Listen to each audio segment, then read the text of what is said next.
Bonjour et bienvenue à vous, ravi d'être avec vous ce matin pendant 1h30 dans votre émission comme toute la semaine, Bonjour d'Algérie. Ce matin donc au programme, nous allons dans notre émission parler de deux fruits de saison.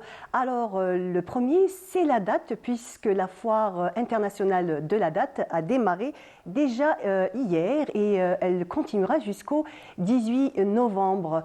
Nous irons aussi, comme je vous ai dit, donc on reste dans les fruits automnales avec la 3e édition de la fête du coin. Voilà, donc ça sera un moment où nous parlerons de ce fruit et on verra tous les dérivés et tout ce qu'on peut à faire.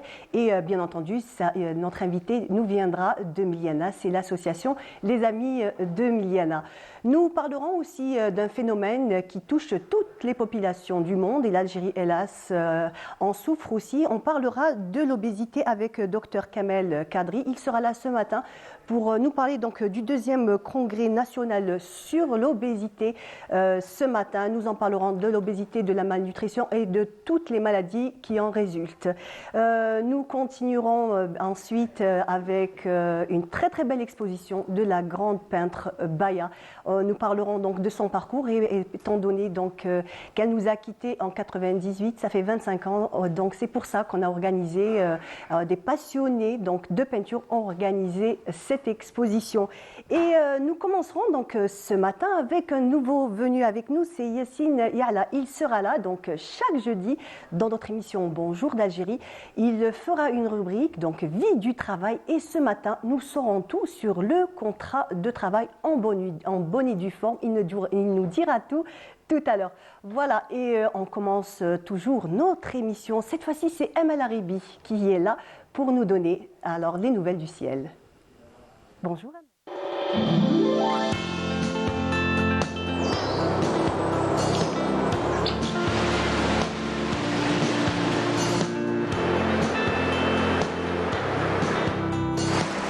موبيليس تقدم لكم الأحوال الجوية.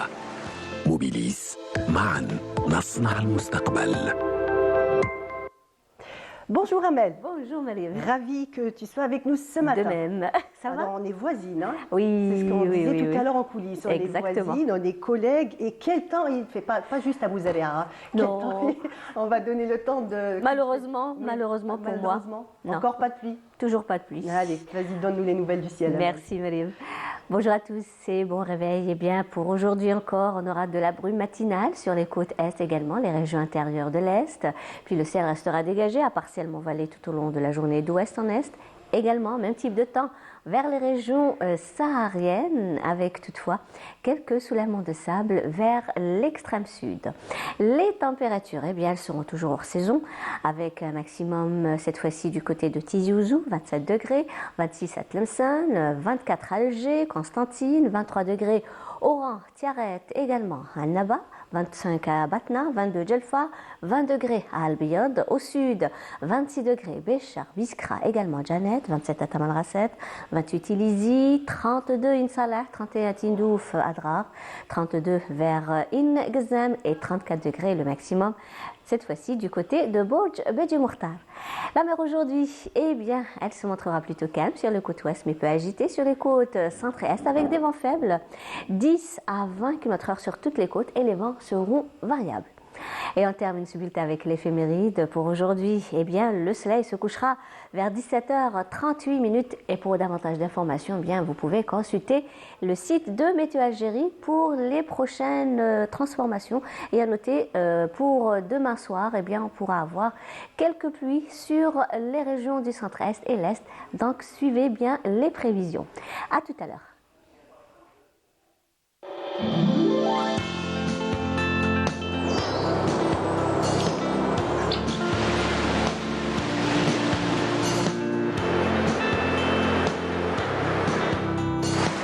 موبيليس قدمت لكم الأحوال الجوية.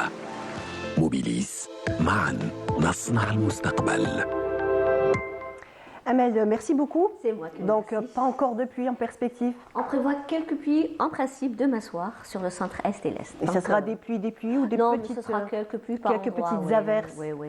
On attendra peut-être mardi prochain. Inch'Allah. On va Inch'Allah. suivre ça de Justement, très près. De très près. Alors, exactement, c'est ce qu'on fait. Alors, tous les jours, on est Oui, là on sculpte. à regarder les nuages passer. On se dit, espérons qu'il va pleuvoir parce que quand Inch'Allah, même, Inch'Allah. on en a besoin. Ah oui, oui, franchement, oui. Très bien. Merci beaucoup, Amel. C'est moi. Merci. À tout à l'heure.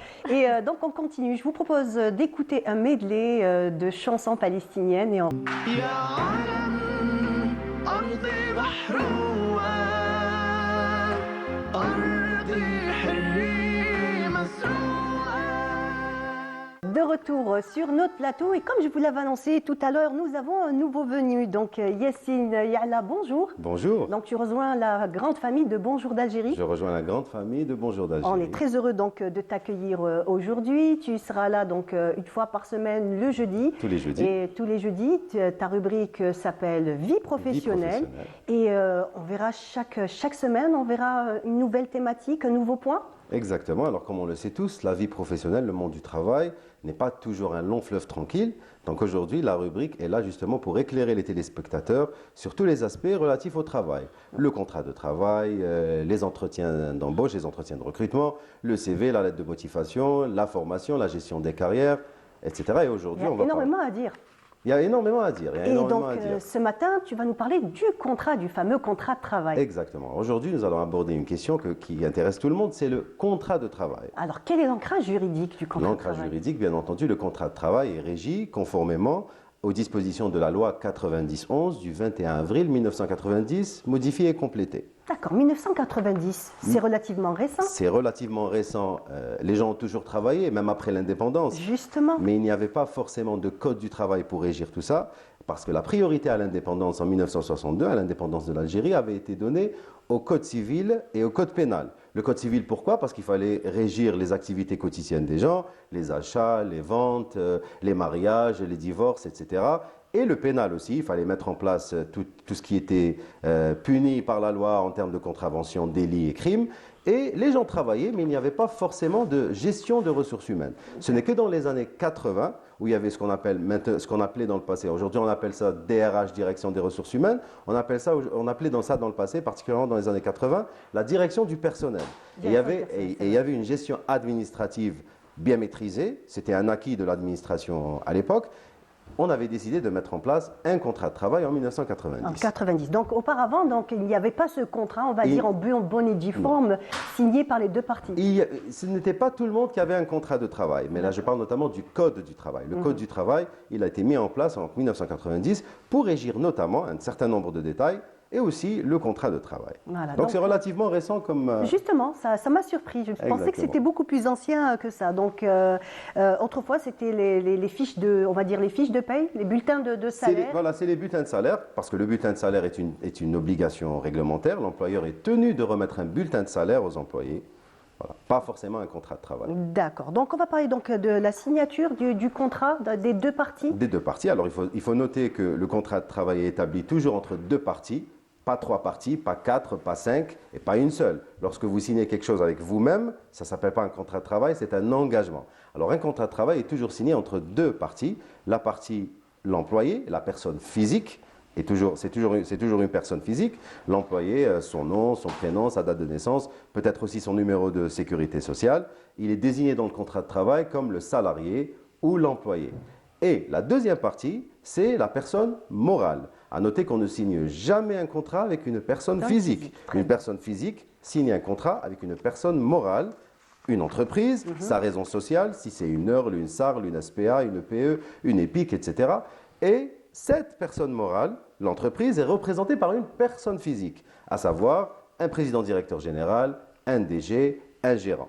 Il se peut aussi que dans votre contrat de travail, vous n'ayez pas le nom du PDG ou du DG ou du gérant de l'entreprise, tel qu'il figure sur les statuts, mais vous avez le nom d'une personne qui est habilitée à signer les contrats de travail, notamment le DRH. Donc c'est lui qui est désigné. C'est lui qui est désigné de manière par écrit.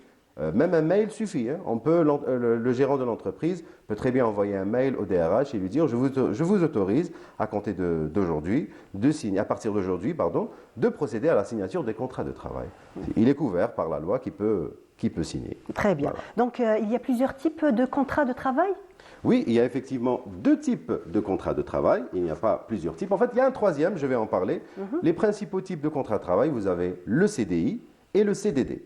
Le CDI, il est appelé on appelle ça le contrat normal. Le contrat à durée indéterminée. Il n'est pas limité dans le temps. Voilà, donc ad vitam aeternam. Tant que vous ne démissionnez pas, tant que vous n'êtes pas licencié, vous êtes toujours salarié, employé de cette entreprise.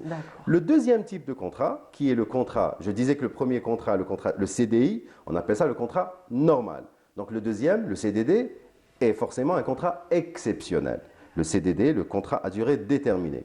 Alors il est établi de manière exclusive et exhaustive dans 5 cas uniquement en Algérie. 5 cas. Le premier cas, alors je vais essayer d'expliquer ça et de donner des exemples à chaque fois.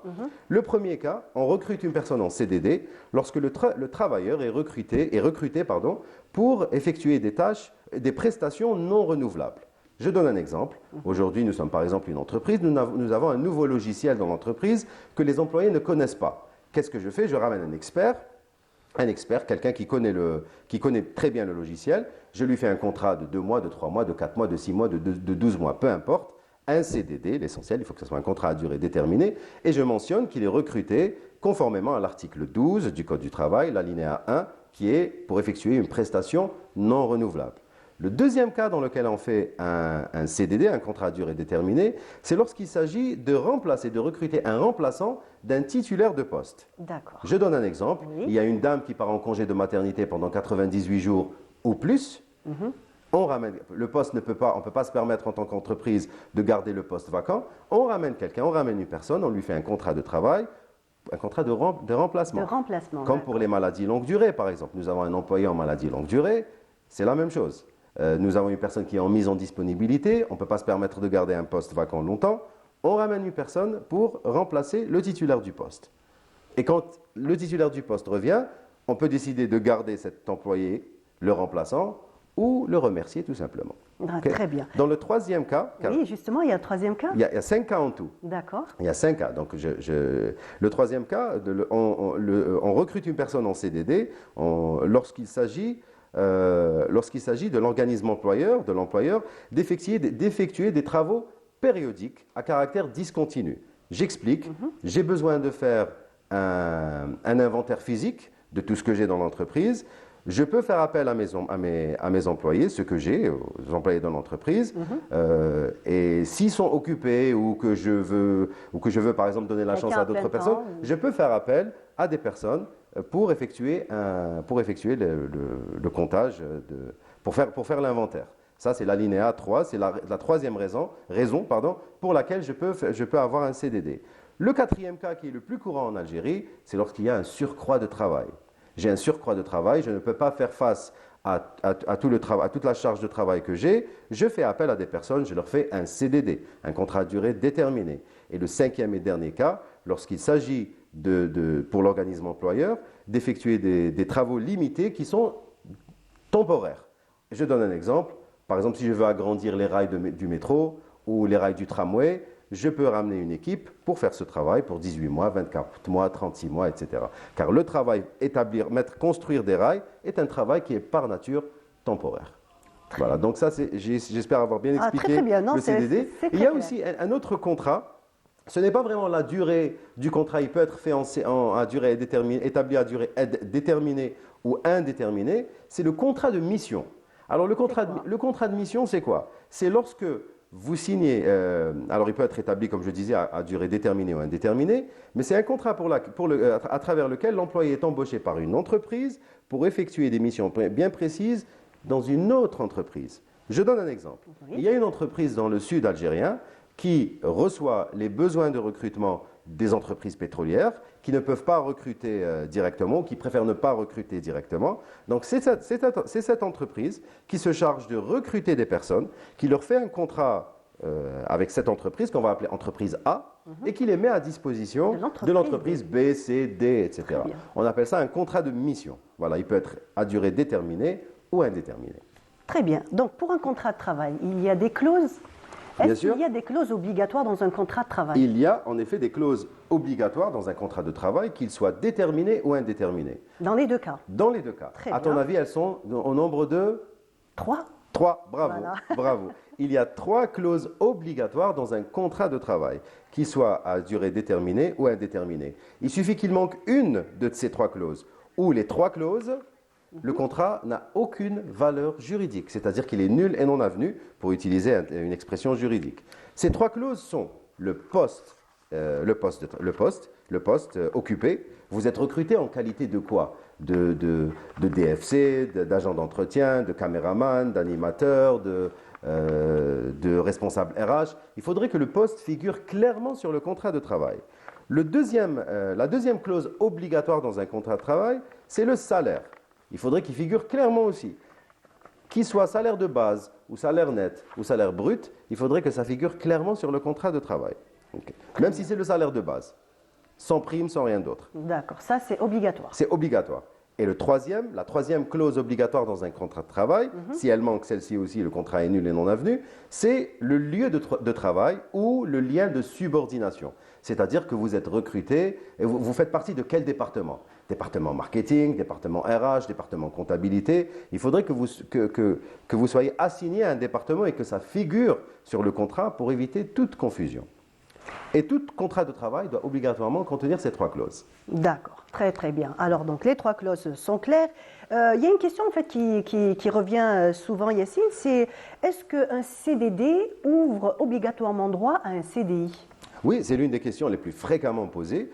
Alors, la pratique pendant des années où les gens pensaient aussi qu'après 2 CDD, nous ouvrons droit automatiquement, machinalement à un CDI. On appelle ça une requalification. C'est lorsque le CDD devient un CDI, c'est la requalification du contrat de travail en CDI. C'est ça l'expression qu'on utilise dans les RH et dans le domaine juridique aussi.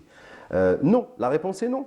Donc La réponse est non. Il n'y a pas un droit. absolument rien qui oblige l'employeur à faire des CDI après 1, 2, 3, 4, 5, 10 CDD, tant que les motifs que j'ai précisés dans les causes du CDD sont là. Donc il n'y a rien. Il n'y a absolument rien qui oblige l'employeur à faire un CDI après 2 ou 3 ou 4 CDD. Très bien, donc ça c'est dit.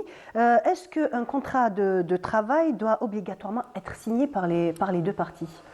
Alors un contrat de travail, on peut ne pas avoir de contrat, tout simplement. On peut ne pas avoir de contrat. La fiche de paye est obligatoire, le bulletin de salaire est obligatoire. Mais si vous prenez, moi je prends par exemple l'exemple, les personnes qui travaillaient dans les années 70, 80 n'avaient pas forcément de contrat de travail. Et même aujourd'hui, il y a des entreprises qui décident de ne pas faire des contrats de travail. Sauf que, il y a un point important à préciser, si vous n'avez pas de contrat de travail, vous êtes automatiquement en CDI. Ah, ça, Voilà. ça c'est bon à Parce que le savoir. contrat écrit doit être, c'est le CDD qui doit être écrit. Le CDI peut être écrit, il ne doit pas forcément être écrit. Très bien, très bien. Impeccable. Ben, on en sait encore un peu plus Un parce peu plus tous les qu'il y a, jours. il y a plein de, on va dire, de choses qu'on s'imagine, de points qu'on ne connaît pas, qu'on s'imaginait pas. Ben, Exact. comme par exemple à propos du CDI, moi personnellement, je pensais que c'était obligatoire qu'il y ait un contrat écrit entre les 2 parties. Non, le CDI peut très bien peut ne pas exister du tout. Ah, Du très tout, bien. voilà. Ben, très bien. En général, ça se fait maintenant, mais on peut ne pas l'avoir. D'accord. Donc on ne va pas dire que c'est un vice de procédure. Non, si non, ce- non, non, non, pas du tout. Très Pas du bien, tout. très bien. Yacine, merci beaucoup. Tu as encore quelques détails à nous donner sur le contrat de travail? Je pense qu'on a fait le tour. Ou il y a- Je voulais aussi rapidement parler des autres clauses du contrat de travail. Il y a des clauses obligatoires, le poste, le salaire et le lieu de travail. Mais il y a aussi des clauses, ça ne veut pas dire qu'elles ne sont pas obligatoires, mais elles sont importantes tant qu'on a signé. Vous avez la période d'essai, par exemple la clause de la période d'essai, à savoir que la période d'essai n'est pas obligatoire, hein. On peut ne pas faire de période d'essai, mais si l'employeur met une période d'essai, moi je conseille aux employés d'accepter et de ne pas trop négocier. En général, je dis bien en général, mais ce n'est pas la règle, on supprime la période d'essai pour les personnes qu'on débauche d'autres entreprises, D'accord, donc qui ont déjà de l'expérience. qui ont déjà de l'expérience, mais ce n'est pas une obligation. On peut débaucher quelqu'un, mais on n'est pas obligé de supprimer la période d'essai. C'est une pratique, voilà. Je ramène un talent, une personne confirmée d'une autre entreprise. Là, je peux supprimer la période d'essai pour la fidéliser. Voilà, il y a aussi, alors la période d'essai, à noter qu'elle ne peut pas dépasser 12 mois. La période d'essai. Elle est renouvelable une seule fois, mais elle ne dépasse pas 12 mois. C'est-à-dire que maximum, vous pouvez avoir une période d'essai de 6 mois, renouvelable une seule fois. Très bien. Il ne faut pas qu'elle dépasse 2 mois. Il y a des gens qui ont des périodes d'essai d'1 mois, de 2 mois, de 3 mois, etc. Mais l'essentiel, il ne faut pas qu'elle dépasse les 12 mois. Donc au niveau de 12 mois, il y a lieu de s'inquiéter et de réclamer, de demander ses droits. Une confirmation. C'est une confirmation au poste tacite. Voilà, vous êtes confirmé à votre poste de travail tant que vous ne recevez pas de notification qui vous dit que vous êtes, qu'il est mis fin à votre période d'essai. Très bien. Merci beaucoup Yassine. Je vous en prie. Merci beaucoup. Donc rendez-vous jeudi prochain. Jeudi Donc, prochain. Ce matin, tu nous as tout dit sur le contrat de travail. La semaine prochaine, ça sera La semaine prochaine, nous allons parler du CV et des informations à inclure sur le CV. très très important. Le CV est une clé très Exactement, souvent pour exactement. décrocher un emploi. C'est la carte de visite Tout à fait. de l'employé. Très bien. Merci. J'aurai plein de questions pour toi la semaine prochaine. Inch'Allah. Merci. Merci beaucoup Merci Yassine à donc, toi. d'avoir été là ce matin et encore marhaba bek. Nous Ysalmak. sommes très heureux que tu fasses partie de la grande famille, comme je t'ai dit, donc de Bonjour d'Algérie. Merci. On continue. Donc, je vous propose de regarder, de suivre avec moi un sujet de Naïm Al-Walish. C'est l'inauguration d'un centre de santé à El Djelfa. Voici les étudiants qui ont inauguré la toute nouvelle annexe de la faculté de médecine de Djelfa. Dépendant administrativement de l'université de médecine d'Alger, ce campus flambant neuf accueille 187 étudiants dont 135 filles. J'habite dans la ville de Messaad à 70 km du campus, tandis que l'université d'Alger est à 370 km. L'enseignement délivré ici est excellent. Il est d'ailleurs pareil que celui qu'on prodigue à l'université d'Alger.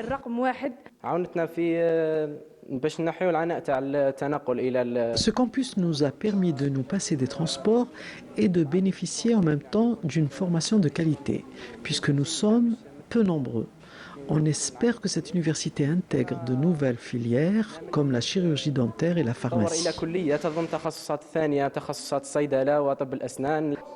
La première vocation de cette annexe, c'est d'accueillir les étudiants des wilayas limitrophes, comme Médéa et Tissemsilt, afin de désengranger le centre, tout en préparant le tronc commun de 3 ans avant de rejoindre, pour la suite du cursus, l'Université de médecine d'Alger. Les étudiants sont très interactifs, ils sont passionnés, ils sont très motivés. Et le niveau, c'est un très bon niveau. On leur assure donc un niveau supérieur dans toutes les matières. C'est très important d'avoir acquis donc l'annexe de médecine de l'université de Djelfa pour plusieurs raisons. Tout d'abord, pour renforcer la couverture au niveau des structures et infrastructures de santé, les hôpitaux, etc. Donc avoir des étudiants qui sont de la région, ça aide à fidéliser ces étudiants par rapport à la région et donc de faciliter l'insertion et désengranger les grandes villes et permettre à la population de la région, pas seulement de Djelfa mais de toute la région, de bénéficier des services de santé égaux à ce qu'on a dans les autres régions du pays. Faisant partie des 14 annexes de médecine créées au niveau national, les campus de Djelfa présentent tous les atouts pour devenir d'ici peu une grande université de médecine tout à fait indépendante des facultés d'Alger. C'était un sujet signé Naïm Al-Walish. Et donc, j'ai le plaisir de recevoir ce matin Dr Kamel Kadri. Bonjour, docteur. Bonjour Comment à allez-vous vous et à nos amis téléspectateurs. Bonjour, en tout cas, on est très heureux de vous recevoir ce matin avec nous. Donc, vous êtes le secrétaire général de la Société algérienne d'obésité et des maladies métaboliques. Donc, il y a eu un congrès qui s'est passé. C'était notre deuxième congrès parce que la Société algérienne de l'obésité a créé il y a quand même 1 an et demi. Donc on a eu le premier congrès qui a eu lieu, c'était l'an dernier, en novembre dernier. Et cette année, c'est le deuxième congrès qu'on a fait. Cette année, c'était les 3 jours, jeudi, vendredi, samedi, qui a trait donc à l'obésité et toutes les maladies métaboliques. Très bien, donc on va commencer tout simplement déjà par définir qu'est-ce que l'obésité. Ben écoutez, l'obésité, avant, c'est vrai que c'était un problème d'esthétique.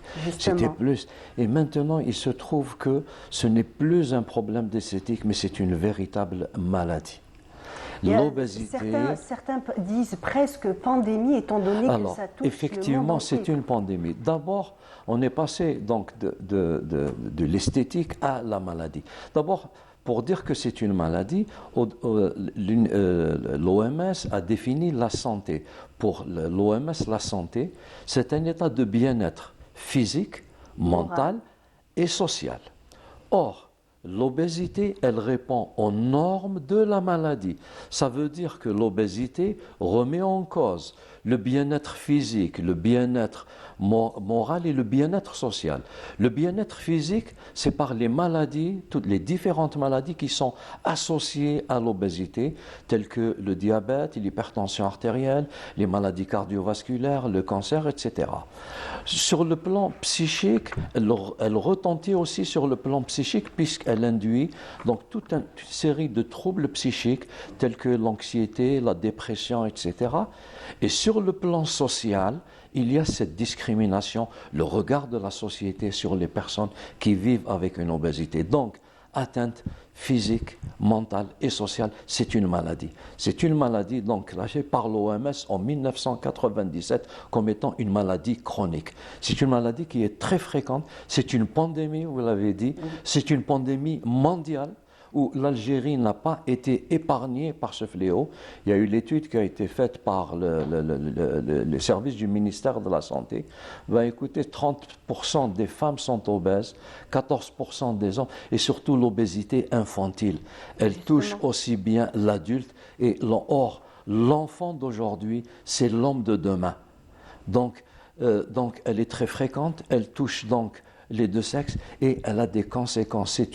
Elle est en évolution croissante et elle a des conséquences donc sanitaires, psychologiques et même économiques qui risquent d'avoir un impact sur le développement économique du pays. Effectivement. Donc, quelles sont les causes de l'obésité? Donc, cette obésité, c'est une maladie qui est multifactorielle. Il n'y a pas un facteur, il y a des facteurs qui sont responsables de l'obésité.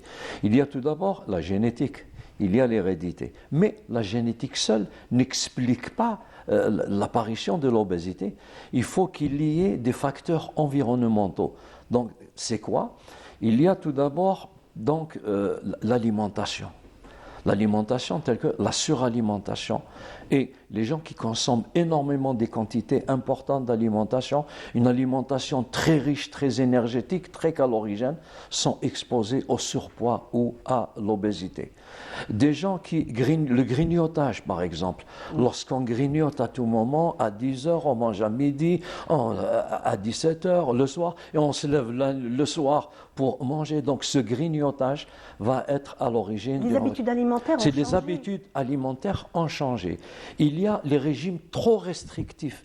Lorsqu'on fait un régime trop restrictif, eh ben, on va repasser à la case de départ, on va dépasser encore la case de départ. Donc c'est pas bon, les régimes où il y a trop d'interdits. Sauter le petit déjeuner est une cause aussi. Des études ont montré que les gens qui ne consomment pas le petit déjeuner sont plus exposés au surpoids et à l'obésité parce que ça les expose au grignotage quotidien. Donc, il y a la sédentarité. Justement, j'allais vous parler de ça. C'est une cause très, très importante. C'est une cause. La sédentarité, pourquoi? Parce qu'il va y avoir un déséquilibre entre les apports et les dépenses. Pour saisir l'obésité, il faut comprendre ce qu'on appelle la balance énergétique. Lorsqu'il y a un équilibre entre ce que l'on mange et ce que l'on dépense, eh bien, lorsqu'il y a un équilibre, votre poids est stable. Mais lorsque vous consommez beaucoup plus que vous ne dépensez, automatiquement, ça se transforme en graisse. C'est comme l'argent que vous mettez dans une banque. Je dis toujours, il faut des intérêts. Et ça vous fait grossir. Donc, il y a la sédentarité. Il y a le problème du sommeil. Vous savez que le manque de sommeil... Il y a plusieurs facteurs. Il y a plusieurs facteurs et ce n'est pas uniquement... malnutrition. Et ça s'explique scientifiquement. Le manque de sommeil... pas ponctuel, mais le manque de sommeil chronique. Les gens qui dorment longtemps, moins de 6 heures, eh ben, sont exposés au surpoids et à l'obésité. Comment? Lorsqu'on dort, le tissu adipeux sécrète une hormone, la leptine, qui est anorexigène, qui vous coupe l'appétit. Mais lorsqu'on est réveillé, l'estomac sécrète une hormone, la gréline, qui est orexigène, qui vous fait manger, qui stimule l'appétit. Donc si vous êtes plus réveillé qu'on dormait, vous allez manger plus et... Docteur Kadri, il y a des études qui ont prouvé que ces dernières années, en fait, dans le monde entier, toutes les populations ont perdu plus d'une heure jusqu'à Oui. 1h30 de sommeil Oui, dans oui. le monde entier, Oui, en oui, fait. oui, Bien oui. entendu, on connaît très bien les causes. Ce sont donc tous ces écrans, toutes ces lumières bleues qui retardent l'endormissement et qui font que nous perdons des heures de sommeil. Et chose aussi donc qui... Et c'est pour ça qu'on conseille de les éteindre au moins 2 heures avant de dormir, parce qu'ils vont perturber le sommeil. Oh, docteur Kadri, c'est ils vont- difficile à faire de nos jours. Écoutez, c'est vrai que c'est difficile de changer un comportement. Tout à fait. Einstein avait dit un jour, il est plus facile de désintégrer un atome que de changer un comportement. Effectivement, c'est vrai, c'est très Un dur. comportement, bien sûr. Il y a certains médicaments, tels que les corticoïdes, les neuroleptiques. Il y a donc tous ces facteurs-là il y a les troubles psychologiques, il y a certains troubles psychologiques qui vont entraîner des troubles du comportement alimentaire, donc qui vous poussent à consommer ce stress, cette angoisse par la suralimentation. On appelle ça l'alimentation émotionnelle. Parce que dans la faim, vous avez la faim psychologique, ce que nous ressentons tous lorsqu'on a faim, j'ai le creux, etc. Voilà, oui. Mais il y a ce qu'on appelle la faim psychologique. C'est une faim... L'ennui, peut-être? Il y a entre autres l'ennui, c'est une faim psychologique, c'est en réponse à un stress, à une émotion, à un ennui. Donc le bonhomme va compenser cet ennui par une suralimentation pour remplir ce vide. Ça peut être un vide affectif ou autre. Très bien. Voyez? Oui, c'est assez complexe. Hein. On s'imagine toujours que c'est uniquement la suralimentation qui cause l'obésité, mais en fait, pas que. Hein. Il y a encore beaucoup d'autres facteurs, comme vous le dites, docteur Kadri. Oui.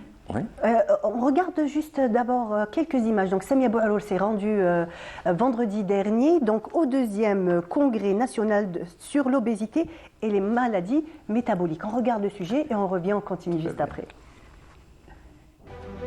L'obésité en Algérie est devenue une préoccupation majeure de notre système de santé. Les spécialistes tirent la sonnette d'alarme face à une augmentation croissante et alarmante de sa prévalence chez les adultes, mais aussi chez les enfants. Et les chiffres sont éloquents, soit 30% des femmes, 14% des hommes et près de 10% des enfants, selon professeur Ahmad Tabaibia. On est passé d'un chiffre qui était de 16% à 22% et aujourd'hui, d'après la dernière étude, on est à 35%. Et lorsqu'on parle d'obésité, on parle souvent des maladies qui vont accompagner l'obésité et qui vont se développer après quelques années, comme les maladies métaboliques. On a dit par exemple en premier lieu le diabète. C'est d'abord un médicament qui va agir sur le dos, sur l'obésité. Depuis des années, on demande.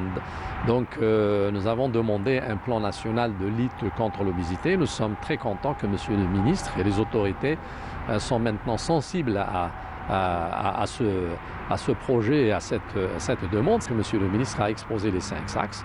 En premier lieu, donc, c'est favoriser une alimentation saine. Comment? Bien sûr, impliquer les différents secteurs. L'activité physique aussi, il faut impliquer les différents secteurs. Et pour cela, donc, il n'y a pas uniquement le ministère de la Santé, il y a le ministère, bien sûr, du Commerce, il y a le ministère de l'Agriculture, le ministère de l'Intérieur, les collectivités locales, le ministère de l'Environnement et plein de ministères. De nombreuses thématiques ont justement été abordées lors de ce congrès, à l'exemple du traitement actuel de l'obésité, le lien entre l'obésité et les différentes pathologies comme le cancer, les troubles psychologiques ou encore les risques cardiométaboliques et autres. L'obésité, c'est un facteur de risque de maladie rénale chronique. Et non seulement qu'elle est facteur de risque de maladie rénale chronique, elle est également facteur de risque d'insuffisance rénale chronique terminale. Ça a été démontré par de nombreuses études. À côté de ce facteur de risque, il y a un autre facteur de risque qu'il faut en parler et qui est alarmant aussi, c'est le risque oncogène. L'obésité expose les gens à un risque de cancer du rein et ça a été décrit par de nombreuses études. D'où l'intérêt de lutter contre ce fléau mondial. C'est un congrès qui s'intéresse aux maladies métaboliques et essentiellement à l'obésité et au surpoids. C'est quand même un problème de santé publique aujourd'hui. Et il est vrai que la composante psychologique ne peut être négligée. Elle doit absolument être évaluée chez tout patient présentant un problème de surpoids, de maladie métabolique. Et cela fait appel justement à la prise en charge multidisciplinaire. La lutte contre l'obésité implique la conjugaison des efforts de tous entre société civile et pouvoir public en adoptant une approche globale qui inclut l'éducation nutritionnelle, la lutte contre la sédentarité et la sensibilisation continue. Docteur Kadri, donc on a vu un petit peu des images donc, de ce deuxième congrès et tous les points qui ont été abordés. Nous, on parlait tout à l'heure des causes de l'obésité. Encore une dernière cause? Il y a une dernière cause qu'on ne connaît pas, que les gens ne connaissent pas, c'est le microbiote intestinal. Le microbiote intestinal, avant on l'appelait la flore intestinale. La flore, justement. Et on s'est rendu compte que cette flore intestinale qu'on appelle microbiote joue un très grand rôle dans le développement de très grand nombre de maladies telles que l'obésité, dans le diabète, dans l'hypertension artérielle. Pour nous, microbes, c'est quelque chose qui vit en nous, alors que non. C'est surtout le microbiote intestinal qui est considéré comme véritable organe. C'est un organe où vous avez 100 000 milliards de germes et qui interviennent donc lorsque ce microbiote est perturbé par des comportements alimentaires, par exemple la prise de médicaments, la prise de médicaments, oui, les antibiotiques, tels que les édulcorants. Vous savez que les édulcorants perturbent le microbiote intestinal et cet état va entraîner une intolérance au sucre, si vous voulez, dans le prédiabète. Et certains germes, eh ben, il y a une augmentation de l'extraction d'énergie des aliments, bien sûr, qui sera stocké, et ça c'est ce qui ferait grossir, donc source d'obésité aussi. Oui. Donc le microbiote intestinal est une des causes de l'obésité. Donc on a parlé des causes. Maintenant, quelles sont les conséquences de l'obésité? Ce n'est pas juste, comme vous l'avez dit, uniquement, on va dire, être perturbé du côté esthétique. Ce n'est pas juste ça. Non. Mais lorsque l'obésité est là, elle a aussi des conséquences parce qu'elle va agir, elle va influer sur l'état de santé de l'individu. Être obèse, c'est un peu l'obésité, c'est la clé qui ouvre la porte à toutes les maladies. À commencer par le diabète de type 2. À tout seigneur, tout honneur, le diabète de type 2. C'est un tsunami épidémique chez nous. Et ce n'est pas venu comme ça. L'Algérie a connu ce que l'on appelle la transition épidémiologique. Il y a une quarantaine d'années, nous, on était confrontés aux maladies transmissibles. C'était les maladies infectieuses. On a connu les épidémies de fièvre typhoïde, choléra, etc., la tuberculose. Oui. On a vu ces maladies régresser et on a vu émerger ce que l'on appelle les maladies chroniques non transmissibles, dont le diabète, l'obésité, etc. Deux facteurs ont contribué à cette transition. L'allongement de l'espérance de vie avec le vieillissement de la population. L'âge est un facteur de risque. Et le deuxième facteur, c'est la transition nutritionnelle, où on est passé du régime méditerranéen à la coca-civilisation. Oui. Régime méditerranéen qui a été classé par l'UNESCO dans la liste du patrimoine culturel immatériel de l'humanité. Justement, la sonnette d'alarme a été tirée par beaucoup de nutritionnistes. Notre manière de nous alimenter a totalement changé, on va dire, ces 30 dernières années, mais drastiquement. Nous sommes passés, comme vous avez dit, donc, du régime méditerranéen, c'était les anciens plats traditionnels où tout était à base d'abord de légumes et très peu de viande, on le sait, à une alimentation rapide, fast-food, et comme vous avez dit, tous les sodas qui vont avec. Donc, vous avez le diabète, dont on connaît aussi les conséquences, les complications. Oui. Donc l'atteinte rétinienne, l'atteinte cardiaque, l'atteinte rénale, etc., avec son lot de complications. Il y a les maladies cardiovasculaires sont induites par l'obésité, donc toutes les maladies coronaires, l'hypertension artérielle, des maladies pulmonaires telles que le syndrome de l'apnée du sommeil. Lorsque quelqu'un est obèse, il a des difficultés à respirer, donc il y a des apnées qui surviennent la nuit, donc un sommeil de mauvaise qualité qui va entraîner une somnolence diurne, risque d'accident, avec son lot de complications. Il y a des problèmes ostéo-articulaires parce que c'est une obésité qui va peser lourd sur les articulations. Oui. Donc c'est de l'arthrose. Et lorsqu'on a mal, on bouge moins. On mange de la même manière, donc on va grossir. On va avoir encore mal, donc on va limiter la mobilité. Ça entraîne aussi des troubles de la fertilité. C'est des femmes qui n'arrivent pas à être enceintes ou à avoir une grossesse, à avoir des enfants en raison de cette obésité parce qu'il y a une insulinorésistance, donc qui va interférer dans cette vie, dans sa vie. Il y a des maladies digestives, il y a la stéatose hépatique. Le foie qui devient graisseux, cette stéatose peut évoluer vers la cirrhose du foie, qui peut évoluer vers le cancer du foie. Donc vous voyez un petit peu toutes ces maladies, des troubles psychologiques, parce que l'obésité est cause. Les troubles psychologiques entraînent l'obésité, et l'obésité est cause de troubles psychologiques, parce qu'on devient anxieux, on développe un complexe d'infériorité, le regard, dans le cercle vicieux donc ces troubles psychologiques sont la conséquence donc de l'obésité. Il y a les mycoses cutanées, il y a aussi les cancers. Vous savez qu'on a identifié 13 cancers qui sont liés uniquement à l'obésité. Ce sont des causes qu'on n'aurait jamais pensé autrefois. On se dit, oui, il est en surpoids, oui, c'est quelqu'un qui est bien en chair, c'est quelqu'un qui a un bon appétit. Mais en fait, on était carrément dans le faux. Absolument.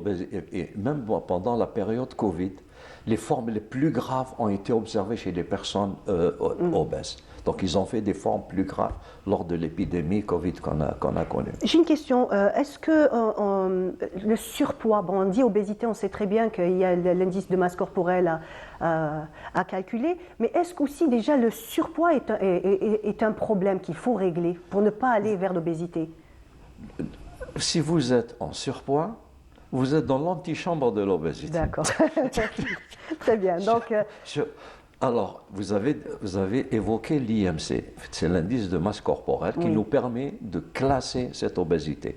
C'est-à-dire lorsque cet IMC, entre 18 et 24,9, c'est normal, vous avez un poids normal. Moins de 18, non, vous êtes en dessous. Entre 25 et 29,9, vous êtes en surpoids. À 30, on est obèse.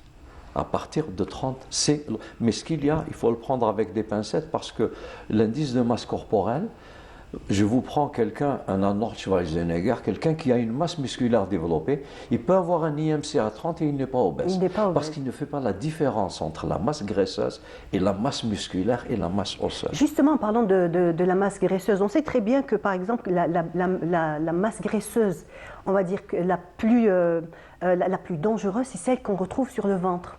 On sait très bien que même par exemple une femme, si elle peut avoir un petit peu, on va dire au niveau des hanches ou ailleurs de la graisse, elle n'est absolument pas aussi dangereuse que celle qu'on a au niveau du ventre. Très bonne remarque. Effectivement, je citerai deux types d'obésité. Je donnerai une image de fruité. Il y a l'obésité qu'on appelle l'obésité androïde. Androïde, ce que vous avez cité, c'est l'obésité qui prédomine au niveau abdominal, qui donne la forme de la pomme. Très bien. D'accord? Oui. Donc, c'est l'obésité la plus dangereuse parce que c'est elle, dont j'ai parlé, qui donne toutes ces maladies. Et pourtant, c'est la plus facile à vaincre. Mais c'est la plus dangereuse parce que c'est elle qui va entourer les organes, qui va étouffer les organes, le foie, le pancréas, à l'origine donc du diabète, du prédiabète, du diabète, etc. Mais c'est la plus facile à vaincre parce qu'elle donne le profil masculin de l'homme, donc on appelle ça androïde, l'obésité androïde. Et il y a l'obésité gynoïde, qui détermine le profil féminin, qui prédomine à la partie supérieure des cuisses et qui donne la forme de la poire. Donc il y a la pomme, il y a la poire. Cette obésité, c'est la moins dangereuse, mais c'est la plus difficile à vaincre. Oui. Vous voyez un peu la différence? Elle donne des petits problèmes mécaniques, une petite insuffisance veineuse. Et des fois, lorsqu'on veut se moquer de quelqu'un, on lui dit c'est une poire. Et dans ce cas, il vaut mieux être une poire qu'une pomme. Il vaut mieux être la bonne poire. La bonne poire. Effectivement. Donc, pour revenir, est-ce qu'il y a une hygiène de vie à suivre? Est-ce qu'on peut, on va dire, remédier à ce problème? Écoutez, comme on dit, l'hygiène de vie est très importante. Pourquoi? Il faut être bien dans son assiette et dans ses baskets. Il y a quand même deux facteurs importants, son assiette et ses baskets. L'hygiène de vie, c'est quoi? L'hygiène de vie, d'abord, c'est un ensemble de facteurs. L'hygiène de vie, c'est d'avoir une alimentation saine.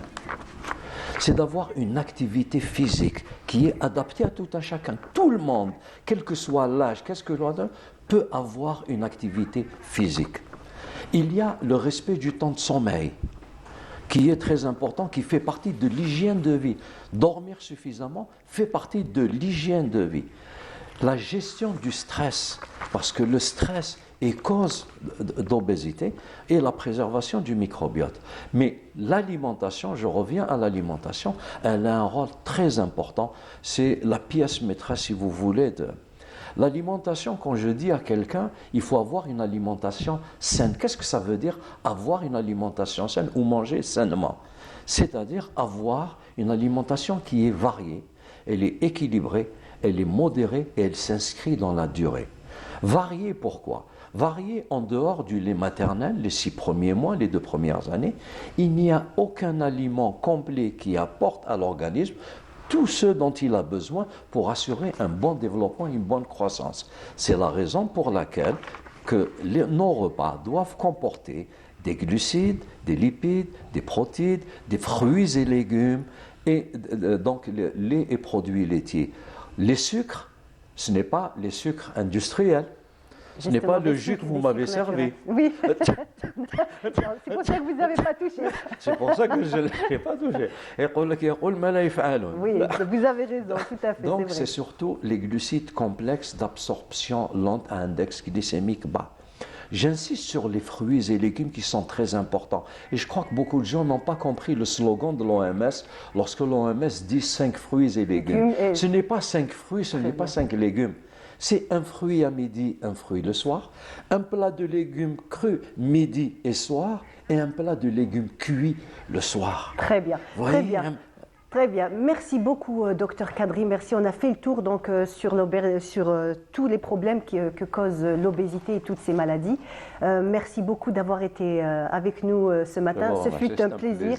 Merci, merci beaucoup. Mieux vaut prévenir que grossir. Voilà, donc mieux vaut prévenir que grossir. C'est Dr Kadri qui nous le conseille. Merci beaucoup. Merci et bonne continuation. Merci. Et donc, on suit tout de suite un reportage de Rina Lourari. C'est la première édition du Salon international de la date. Réputés pour leur qualité et leur saveur exceptionnelle, les 1000 variétés de dattes algériennes ont enfin un salon international qui leur est entièrement dédié. Y prennent part 150 producteurs, transformateurs et conditionneurs. Le salon permettra aux acteurs locaux et étrangers de se rencontrer dans l'optique de promouvoir davantage les exportations des dattes et de renforcer leur place sur les marchés internationaux. C'est la première édition du Salon international des dattes. C'est l'occasion rêvée pour tous les opérateurs économiques exerçant dans le domaine d'exposer leurs produits, leur expérience et leurs idées. C'est également une occasion de promouvoir ce produit et de booster l'agriculture saharienne.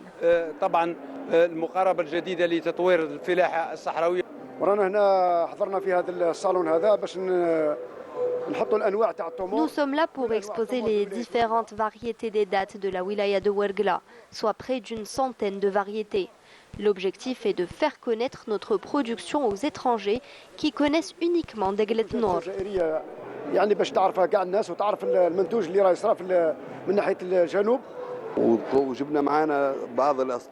Nous avons apporté quelques variétés des dattes libyennes les plus populaires sur le marché libyen et qui sont d'une bonne qualité. La première variété est Saïdi et Degla qui sont très demandées. Notre objectif aujourd'hui est de passer à l'exportation. Le but de notre participation est de faire connaître les dattes irakiennes en Algérie, mais aussi d'échanger nos expériences en matière de production des dattes avec nos frères algériens qui ont une très grande expérience dans ce domaine. Cette manifestation économique offre une plateforme unique pour faire découvrir les différentes variétés des dattes algériennes, tout en sensibilisant à la nécessité de préserver et de valoriser cette ressource précieuse, avec un accent particulier sur l'intensification de la production. C'était un sujet signé Rina Lourari et pendant ce temps-là, j'ai le plaisir de recevoir Najib Hadoud. Comment allez-vous? Bien, merci. Bonjour et bienvenue. Je suis très heureuse de vous recevoir ce matin. Donc, vous êtes producteur de dattes.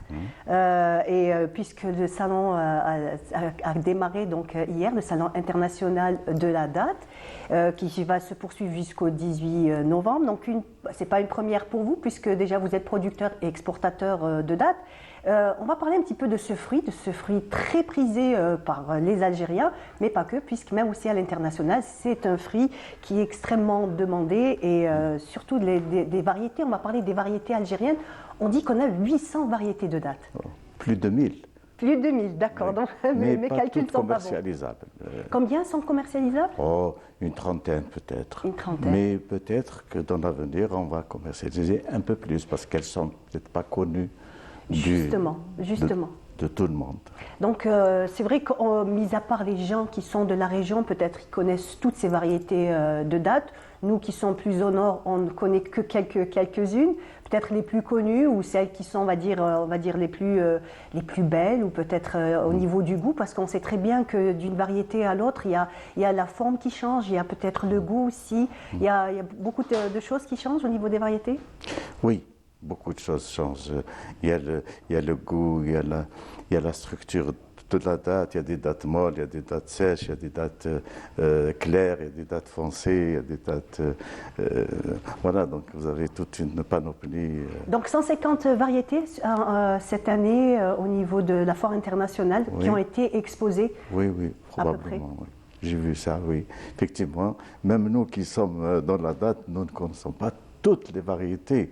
Disons que moi, j'ai vu peut-être une centaine de variétés, mais parce qu'il y a beaucoup de dates qui sont locales, régionales, tout ça, donc elles n'arrivent pas toutes dans tout le territoire national.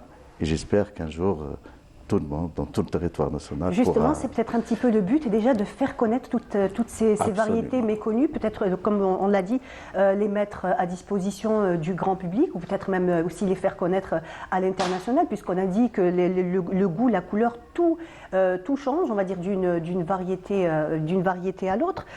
On va parler donc de production de dattes, puisqu'on sait très bien que c'est on va dire la saison de la récolte, oui. Voilà. Peut-être plutôt fin octobre ou Ça commence en octobre, fin octobre, et ça va jusqu'à décembre, facilement.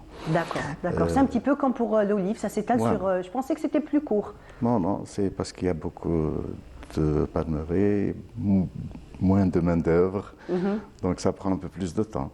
D'accord. Et ça ne cause pas donc de gêne pour le fruit qui reste sur l'arbre. Au contraire, peut-être que ça l'amène à maturité. Un petit peu. Avant, ça ne causait pas de problème, mais depuis le réchauffement climatique, c'est un nouveau climat qui est très agressif pour les dattes. Donc, il vaut mieux les récolter le plus vite possible. Très bien. Donc, on va parler un petit peu de vous. Donc, vous êtes producteur de dattes dans quelle région? Dans la région de Tolga? Tolga, oui. Une Tolga région et très connue. La wilaya de Biskra.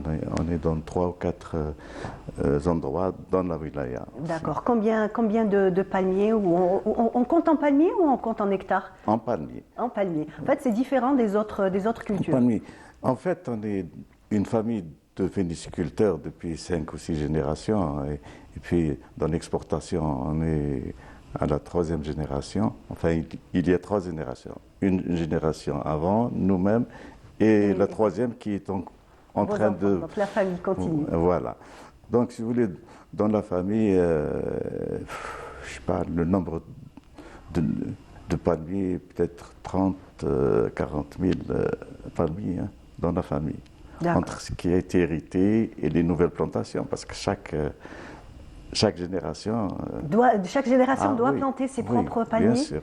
Parce que c'est une tradition ou Oui, c'est une tradition. Et puis vous savez, quand on plante, c'est surtout pour l'autre génération qui vient. Parce que le palmier met 10 ans pour commencer à produire et tout ça. Très bien. Donc, quand même, c'est un arbre qui prend du temps avant de commencer à donner des fruits. Ça prend du temps. Ça prend du temps. Et donc, chaque génération travaille pour la génération d'après. Il faut qu'il y ait une continuité, bien sûr. Très bien. Donc, vous avez combien de variétés de dattes? Nous-mêmes, on doit avoir 3 ou 4 variétés, c'est tout. Parce que à 80%, c'est de la Deglet Nord. Parce que c'est la zone. La zone. Les autres variétés sont plus au sud, beaucoup plus au sud. Gherdaya et plus au sud, là vous avez toutes les autres variétés plutôt. Biskra, bon, allez, peut-être 40, 50 variétés il y a en tout, mais pas chez nous toutes. Nous, on a peut-être 3-4 variétés. Mais la plus importante, 80%, c'est de la Deglet Nord. Deglet Nord, très bien. Beaucoup de dérivés. C'est vrai qu'on parle de la date, donc le fruit principal, on va dire, la star. Mais ce qu'on a vu, donc, c'est quand même ces dernières années, c'est qu'il y a énormément de dérivés de la date. Entre autres, ce qu'on retrouve le plus souvent sur le marché, c'est la mélasse de date, le miel de date. J'ai même eu le plaisir de boire du café de date. Donc, en fait, tout se récupère, rien ne se perd.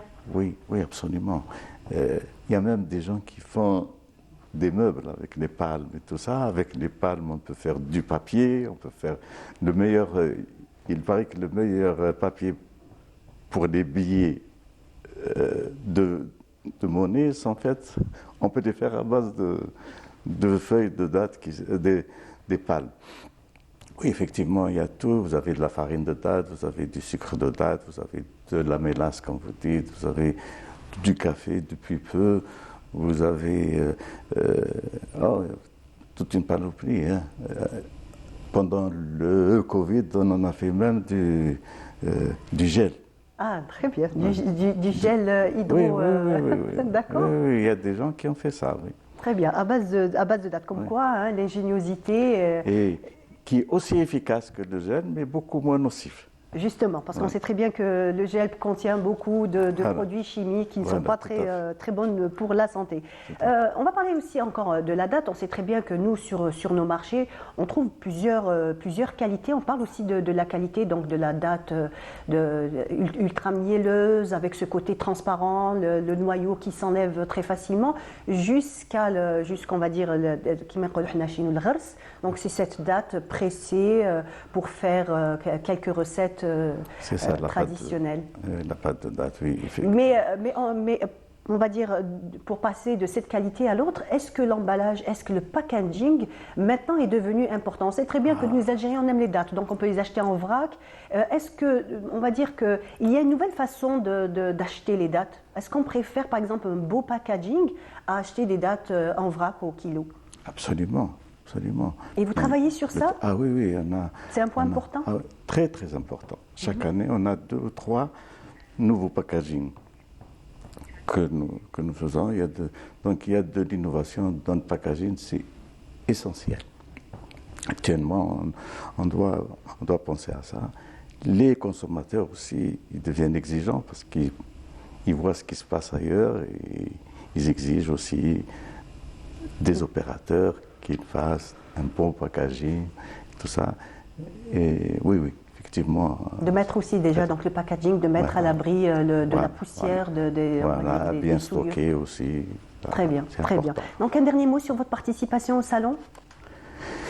Eh bien, nous, on participe au salon, je vous ai dit pourquoi, parce qu'on est dans la date de plusieurs générations. On est dans tous les segments, production, exportation. On exporte dans plus de 30 pays. Très bien. Dans tous les continents, presque.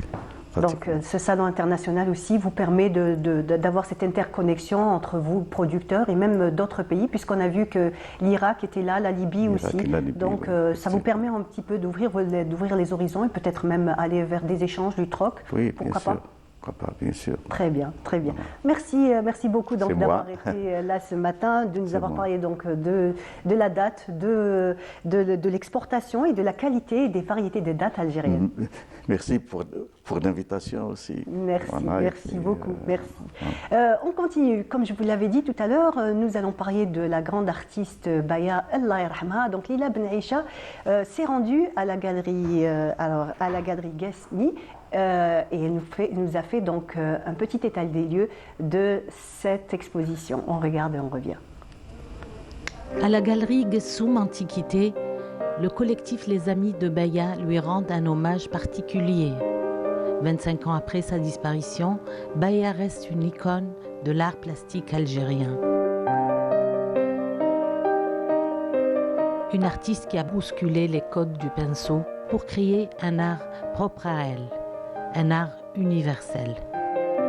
On a exposé une vingtaine d'œuvres de Baya, dont il y a 2 céramiques, un berceau, une vingtaine de toiles à elle. Donc c'est des amis qui nous ont prêté pour faire l'expo et l'Athéum Sahara. Dans le collectif, il y avait Monsef Guita, il y avait Inham Biot, il y avait Samir Djama, il y avait Walid Tigiwart, Mourad Djahish, moi-même, il y avait Filla Belmehdi, il y avait Asma Aliwa. Et tout ça, on a travaillé tous ensemble. Une vingtaine d'œuvres artistiques authentiques de Baya ornent les murs de la galerie. Des toiles richement pigmentées, inspirées des expériences personnelles et de son imagination, aussi du patrimoine algérien. Des céramiques, une collection de timbres, un berceau, des objets qui portent l'empreinte de l'artiste et qui font rêver. C'est que Baya ne respecte aucunement les lois académiques des arts plastiques. Elle ne connaît pas la perspective, elle ne dessine pas les ombres. Vous pouvez chercher une ombre dans les tableaux de Baya, vous n'en trouverez aucune. Et aussi, il n'y a pas de sol porteur. Les personnages de Baya sont toujours dans les airs. Et c'est ça qui fait un peu sa force, parce qu'elle peignait comme elle l'entendait, par instinct, sans tenir compte des règles académiques que l'on enseigne dans les instituts, dans les écoles d'art. Et c'est ce qui fait sa force. Dans une continuité d'esthétique et de rêve, Baya peint la nature, la femme avec ses coiffes et ses robes, des illustrations d'animaux, de plantes et d'instruments de musique, toujours omniprésents sur ses toiles.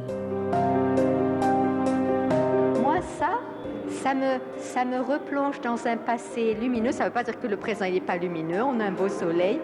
Mais vu mon âge, tout ce qui me rappelle les beaux souvenirs me restaure. Il y a la guitare, ça me rappelle la musique, les papillons. Ma sœur et moi, on n'arrêtait pas de dessiner des papillons. Les couleurs dans la robe, le violet, le rose, le jaune, le bleu. Je la trouve passionnante, rayonnante. Encore avec ce décor Treya, noir, la poésie de Monsieur Guita, j'ai adoré. Avec de la poésie, avec des reproductions, avec des céramiques, avec les instruments de musique. Il ne faut pas oublier que son mari, c'était un grand musicien. Dans le collectif Les Amis de Baya, chacun a sa façon de lui rendre hommage.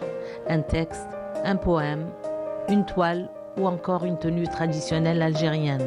Leur point commun est l'empreinte de Baya, qu'elle soit artistique ou émotionnelle. Unique dans sa démarche artistique, Baya s'inscrit honorablement dans le patrimoine contemporain algérien.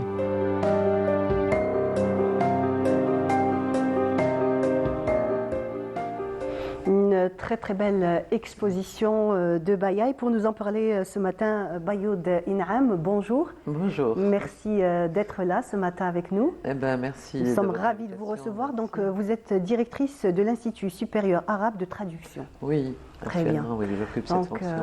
Baya a toujours fait partie de votre vie. Ah oui, depuis 79. Oui, depuis 79. En fait. Donc, vous avez prêté quelques-unes de vos œuvres pour cette exposition, entre autres le berceau qu'on venait de voir. Le berceau que Baya m'avait peint. Et votre fille a dormi. Mes filles ont grandi dedans, oui, c'est vrai. Très bien, ouais. Magnifique. C'est un très beau chance. cadeau, vraiment. Oui, tout à fait. C'est vraiment une chance déjà de pouvoir ouvrir les yeux et d'apercevoir déjà les couleurs de Baya. Ah oui, oui, oui. Donc, ça les a beaucoup aidés justement dans leur penchant artistique. J'imagine. Ça ne peut pas être autrement. Oui, oui. Donc une très belle exposition où on revoit un petit peu les œuvres de Baya. Pas que on va dire pas que des tableaux, puisque comme on a pu le voir, il y a ce berceau aussi. Parlez-nous un petit peu de cette illustre femme C'est vraiment... je pense que j'ai eu beaucoup de chance de la connaître. Ça, c'est de la providence, vraiment. Connaître Baya, c'est une chance, en effet. Et connaître cette femme, cette quintessence de la bonté, de la sensibilité, de la poésie, c'est un être aérien, c'est un être... Parfois on dit qu'il y a des gens qui n'appartiennent pas à ce monde, qui viennent pour nous apprendre quelque chose. Et Baya nous a appris vraiment beaucoup de choses. Nous a appris l'humilité, parce que c'est une femme qui crée sans savoir. C'est comme si elle se rappelait. Elle se rappelle des choses, des images, de la musique qu'elle transcende sur ses tableaux. Surtout qu'elle a épousé aussi le Hajj Mahfoud, Allah yarhamou. Donc ça aussi, ça l'a beaucoup aidé de faire justement cette jonction entre musique et poésie et peinture. Quand on voit un petit peu le parcours de Baya, c'est quand même déjà c'est un départ tragique puisqu'elle est orpheline. Oui. Elle est orpheline. Et justement, je pense que cet état d'être, le fait d'être orpheline, le fait d'être tout le temps à la quête d'une mère. Donc, elle était tout le temps en train de chercher la maternité qu'elle a perdue, l'affection maternelle qu'elle a perdue et qu'elle a donnée ensuite, c'est-à-dire qu'elle a emmagasiné, elle a donné à ses enfants, à ses amis, à sa peinture, à tout le monde. Moi, je pense que le fait que Baya maintenant soit une peintre ou une figure mondiale, ça veut tout dire. Effectivement, donc de sa sensibilité, de l'authenticité de son art. C'est-à-dire, elle s'est inspirée de personne. C'est comme si les choses jaillissaient d'elle-même. Elle sortait de manière spontanée et belle. Et surtout quand on voit cet être frêle, cet être vraiment fragile, et qu'on a du mal à approcher, à appréhender. Cet être qui peut donner autant de diversité et autant de choses très profondes. Parce que la peinture de Baya, ce n'est pas des dessins d'enfants. La peinture de Baya, ça, oui, l'art naïf, mais c'est loin d'être... C'est loin d'être, exactement, c'est loin d'être l'art naïf. La peinture de Baya, c'est un mélange, c'est un amalgame de poésie, de soufisme, de sagesse et de prospection vers l'avenir, parce qu'elle nous emmène vers un monde meilleur. J'ai eu la chance donc d'avoir fait un reportage dans sa demeure, donc à Blida, et de rencontrer son fils, qui nous disait que même en étant leur mère, elle avait cette espèce de calme, de timidité, des choses qu'elle ne disait des fois pas uniquement à travers la peinture. Oui, elle était très très pudique, très réservée, pas renfermée, mais réservée. Elle avait un monde, vraiment, elle avait un monde. Je pense qu'elle était, c'est un monde presque, elle était autosuffisante dans ce monde. Quand elle rentrait dedans, elle n'avait besoin de rien, de personne. Voilà. En fait, elle se retrouvait sur elle se retrouvait dans son imagination, dans sa peinture. Donc une carrière un petit peu, on va dire pas un peu hors du commun, puisqu'elle a connu le succès en 1947. Donc ces toiles ont été exposées à Paris et ensuite, bien entendu, après impossible pour elle de pouvoir exposer ici en Algérie, étant donné que les galeries et tous ces lieux-là étaient réservés aux colons. Mais c'est après l'indépendance, donc en 1963, qu'elle refait surface. Et pendant ce temps-là, on va dire qu'elle a pris le temps de fonder sa famille, d'élever ses enfants. Oui, d'élever ses enfants. La famille, pour elle, c'était primordial. C'est pour ça que je disais, dans un poème, je dis c'est une femme qui résume toutes les femmes. Parce qu'elle était mère, elle était femme au foyer, elle était bonne cuisinière, elle était artiste, c'est-à-dire elle était vraiment beaucoup de choses, cette femme. Et ça, son amitié m'a beaucoup apporté, jusqu'à maintenant d'ailleurs. J'imagine. En fait, il laisse des traces indélébiles. Ah oui, connaître Baya, on ne sort pas indemne. Tout à fait. Donc, on va peut-être faire une lecture. Donc, Risala Lem Toursel. Oui, Risala Lem Toursel, ça c'est post-restant, ça c'est mon premier recueil de poésie. Et voilà. Bon, je vais le lire en arabe. Bien entendu, allez-y. Le recueil est traduit, c'est Samira Negrouche qui avait traduit le... كل أصيل تجلس في صمت تتراءى بين رموش عيوني مها أسرار الكون المبهمة وخبايا الأشياء وتعود الذاكرة وراء ووراء لا شيء سوى نور يتلألأ وكيان يتوضأ فيه رحيق الأنداء كل أصيل ترسم في صمت أحلام عصافير الجنة ترويها بين أناملها قصصا تلثم أحزان الغرباء كل أصيل تجبل في صمت صلصال التكوين الأول لأساطير طفولتها وتلملم بين رؤوس أصابعها أحقاد البشرية جمعاء في عالم باية كل طريق منسي يصبح غاية باية قلب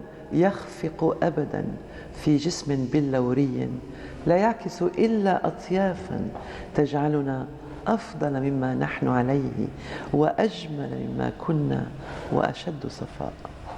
Magnifique, magnifique. Bien, vraiment, c'est décrit avec beaucoup de précision et surtout, on met en avant la douceur de Baya. Est-ce que vous aurez une anecdote, quelque chose un jour qui s'est passé ou quelque chose qu'elle vous a dit qui vous a marqué et qui résonne encore? C'est quand elle venait chez moi, parce que j'ai habité à Oran pendant 10 ans, donc j'ai vécu à Oran et c'est pour ça que je parle de mon roman Ouaria, je parle d'Oran. Donc pendant mon séjour à Oran, elle venait parce que son fils faisait son service militaire à Oran, donc elle venait pratiquement toutes les semaines et elle ramenait des choses, elle ramenait de la nourriture, des plats que son fils aimait. Elle était une mère magnifique. Et une fois, elle a ramené Asban. D'accord. Elle a ramené l'Asban. Mais j'ai dit, écoute Baya, mais on peut le faire, tout le trajet avec l'Asban. Et puis dans le trajet, la sauce s'est déversée. Donc il a fallu refaire la sauce à la maison, mais son fils était aussi... Tout le monde était vraiment très très content de goûter un Asban de Baya, qui était très très bon. Donc ça ne peut pas être autrement, donc, étant donné qu'elle avait, on va dire, cette précision, cette beauté, cette douceur, et généralement ça s'introduit dans tout. Voilà, mais elle faisait tout avec application et avec amour. C'est ça que j'aimais en elle. C'est pas dans C'était pas dans la rigueur, c'était plus dans quelque chose de tout à fait naturel. Dans quelque chose qui vient naturellement. Parce qu'elle est perfectionniste naturellement. C'est ça, il y a des êtres comme ça. Moi, j'aspire à devenir. On pourrait parler d'elle pendant des heures, oui, franchement, à travers tout ce qu'elle a fait, tout son parcours. Même aussi, ce n'est pas rien que son œuvre, c'est aussi un personnage. Ça, il faut le dire, mis à part ses œuvres qui, on va dire, qui parlent d'elle aussi. Qui parlent d'elle, mais elle-même aussi était un personnage. Oui, oui, oui. On va parler donc de notre personnage. On va en parler brièvement, puisque vous reviendrez nous en parler en détail, toujours dans Bonjour d'Algérie. Oui. Nous allons parler d'un personnage, Ouaria. Oui. Alors parlez-nous, qui est Ouaria? L'héroïne de mon dernier roman, qui est sorti aussi là cette année, le Salon du Livre à Alger, et édité par la maison d'édition Mime, Assia Ali Moussa, que je salue ici. C'est une brave femme. Vraiment, qu'il faut encourager. Il faut encourager tous les éditeurs. Oui, on les encourage tout à fait. Mais en particulier les femmes qui luttent et qui essayent de se maintenir dans ce marché très difficile de l'édition et de la lecture. Donc, c'est l'histoire de cette femme qui est venue à un moment donné à la pharmacie de mon mari à Oran, parce qu'il avait une pharmacie, et qui m'a dit des choses. Elle était un peu... je sais pas, elle a eu un grave accident. Et donc, elle a perdu la mémoire pendant un moment, et puis après, elle a retrouvé la mémoire, mais elle est devenue très mystique. Donc, elle disait des choses à des gens qui s'avèrent, avec le temps, vraies, en quelque sorte. Donc, elle a commencé à, pas pour l'argent, hein. C'est une femme qui disait les choses naturellement. Donc j'ai essayé de la prendre comme personnage, comme héroïne, et j'ai bâti sur son personnage tout un roman. Il y a au moins 13 ou 14 personnages qui sillonnent autour de cette dame, mais qui sont liés, mais peut-être ne savent pas qu'ils sont liés. Parce que Oran, c'est une petite société quand même. Oran, c'est une société... Oui, on dit que c'est une grande ville, mais c'est une grande ville, mais ça reste une société assez connectés, peut-être sans le savoir. Donc je parle aussi des bas-fonds d'Oran, je parle des gens qui n'ont pas de voix, je parle de cette période très difficile, parce que moi j'ai vécu de 90 jusqu'à presque 99, donc la période la plus difficile pour l'Algérie en général. Où il y avait pour retracer un peu, c'est sur tous ces profils, toutes ces personnes, leur mode de vie. Oui, bon, de la bas de l'échelle jusqu'à toutes les tranches de la société. Donc je me suis beaucoup amusée à l'écrire. Alors, et on va j'espère parler, que les lecteurs vont apprécier. Vont apprécier, j'en doute pas. Donc on ne va pas tout dire, puisqu'il ne faut pas tout dévoiler à propos de ce livre. Vous avez donc d'autres livres à nous proposer? Ça, c'est le premier roman, Samak Layoubal, et les poissons s'en fichent. Parlez-nous un petit peu de ce livre. Bon, ça c'est un roman qui est un peu autobiographique. Comme je suis née à Damas, en Syrie, et on a fait la traversée de Damas jusqu'en Algérie en 65. Donc, je parle un peu de mon enfance à Damas et bon, bien sûr, c'est romancé parce que les personnages ne sont pas tous vrais, mais il y a beaucoup de vécu dans ce roman. Et surtout, ça parle des années 50-60 en Syrie et des années 90 en Algérie. Donc, il y a peut-être des liens à voir. Un lien à voir. Donc, on reviendra. Et ça, c'est mon tableau. Ça, c'est un tableau que j'ai... Que vous avez vous-même. Voilà. Très bien, magnifique. Oui. Donc, merci beaucoup d'avoir été là ce matin. Merci justement de m'avoir ouvert, donné la possibilité de parler de Baya. Ça y est, le rendez-vous est prêt, donc vous serez parmi nous dans les jours à venir pour parler donc de votre livre. Merci beaucoup. Et tout de suite, je vous propose d'écouter une chanson et on revient juste après. Merci beaucoup. قوم يا أهل فلسطين شدوا بعضكم ما ودعتكم رحلة فلسطين ما ودعتكم عوارك صيني لاشتف بالحبر عوارك صيني يا فلسطيني علي جرالش يا فلسطيني شدوا بعضكم يا أهل فلسطين شدوا بعضكم ما ودعتكم رحلة فلسطين ما ودعتكم عوارك صيني لاشتف بالحبر عوارك صيني يا فلسطيني علي جرالش يا فلسطيني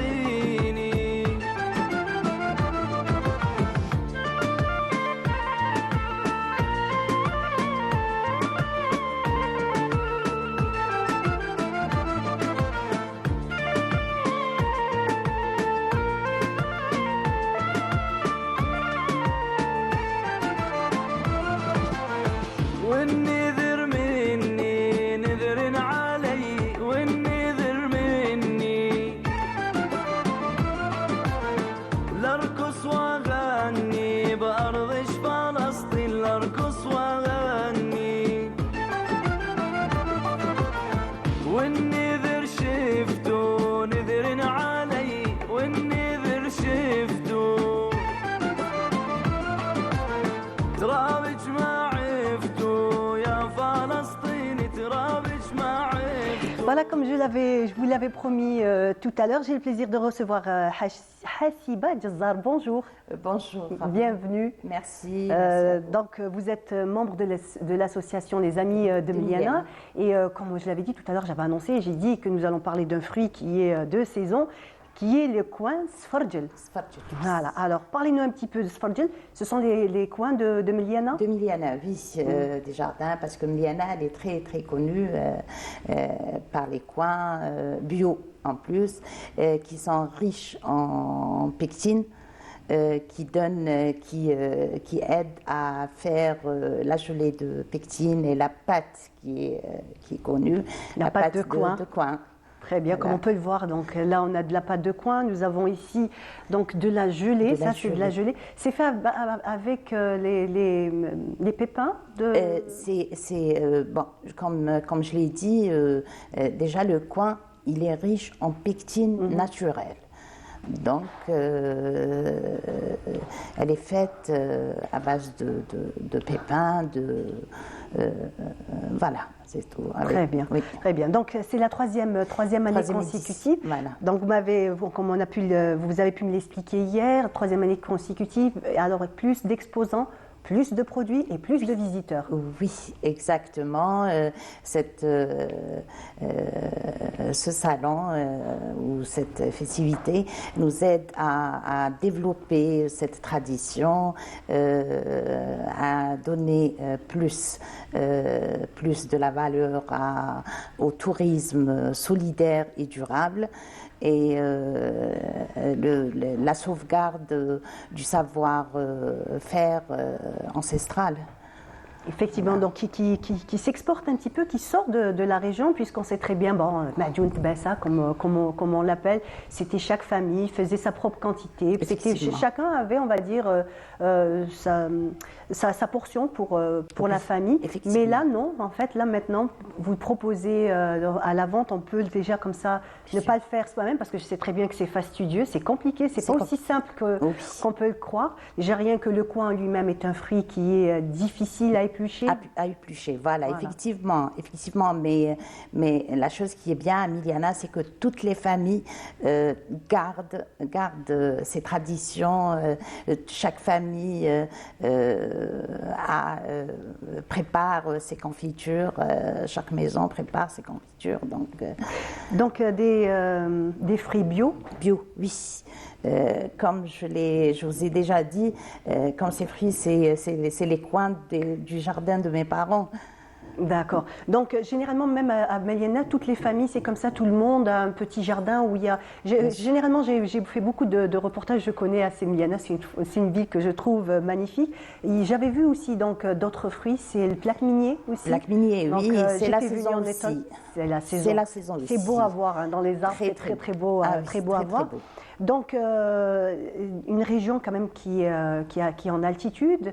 Est-ce que les coins de Miliana ont un goût particulier? Puisque je sais très bien que vous pouvez faire la différence. Bien sûr, ils sont aromatisés, non sucrés.